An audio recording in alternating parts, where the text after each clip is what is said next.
बचा जाए। मोटापे के तीन क्या इंपॉर्टेंट पहलू हैं। पहला कॉज, व्हाट कॉजेज ओबेसिटी।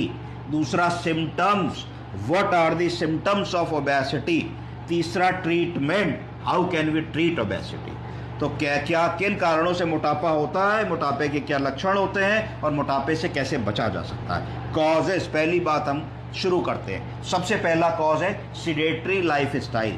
जब हम अपने आप को ये समझने लगते हैं कि अब बहुत चलना फिरना नहीं है, फिजिकल एक्टिविटी नहीं करनी, व्यायाम वर्जिश नहीं करनी, सुबह टहलने नहीं जाना, जल्दी सो करके नहीं उठना है, तो ये पहला कारण होता है ओबेसिटी शरीर में आने लगती है। ये कैसे होता है? जब हमारी लाइफस्टाइल और हैबिट्स बैड हो जाती है, जब हम बहुत सारा जंक फूड खाने लगते हैं, तला खाने लगते हैं, बुना खाने लगते हैं, ज़्यादा खाने लगते हैं, स्मोकिंग करने लगते हैं, टोबैको लेने लगते हैं, एल्कोहल लेने लगते हैं।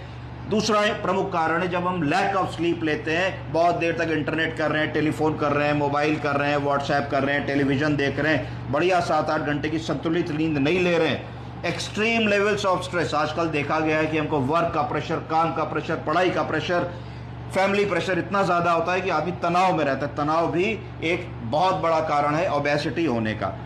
प्लस कुछ इनहेरिटेड कंडीशंस होती हैं, जेनेटिक कंडीशंस की, भाई आपके पेरेंट्स ओबेज रहे तो आपको भी वो ट्रांसमिट हो गई। तो ये कुछ मुख्य कॉजेज हैं। इसके साथ में कुछ कॉमन बीमारियां होती हैं जो हर घरों में होती हैं, जिसके बारे में हमको पता होना चाहिए, जिससे मोटापा होता है। पहला कारण जो यंग लड़कियों में होता है उसको PCOS कहते हैं, पॉलीसिस्टिक ओवेरियन सिंड्रोम। दूसरा हाइपोथायरॉयडिज्म, थायराइड हार्मोन जिसमें कम बनता है। तीसरा, जिन लोगों में अर्ली डीजनरेटिव बोन की प्रॉब्लम्स होती हैं, ऑस्टियोपीनिया, ऑस्टियोपोरोसिस, ऑस्टियोआर्थराइटिस, उनका चलना फिरना कम हो जाता है, मूवमेंट रिस्ट्रिक्टेड हो जाता है। जब ये सब होता है, मोटापा होता है, तो एक और बीमारी होने लगती है जिसमें आदमी को खराटे आने लगते हैं, स्नोरिंग होने लगती है, बैठे बैठे आदमी सोने लगता है, शिकायत करता है साहब सुस्त हो जाते हैं। चाय बनाने के लिए कहा, कुर्सी पे बैठे, नींद आ गई। गाड़ी चला रहे, गाड़ी चलाते चलाते नींद आ गई। इसको कहा जाता है ऑब्स्ट्रक्टिव स्लीप एपनिया या पेकवीकियन सिंड्रोम। इसके बारे में स्लीप स्टडी करके पता किया जा सकता है। अब बारी आती है सिम्टम्स। जिस आदमी को ओबेसिटी है उसके क्या लक्षण होंगे। पहली चीज, massive increase in body weight. Generally हम सब लोगों को साल भर में आधा किलो वजन गेन करना चाहिए।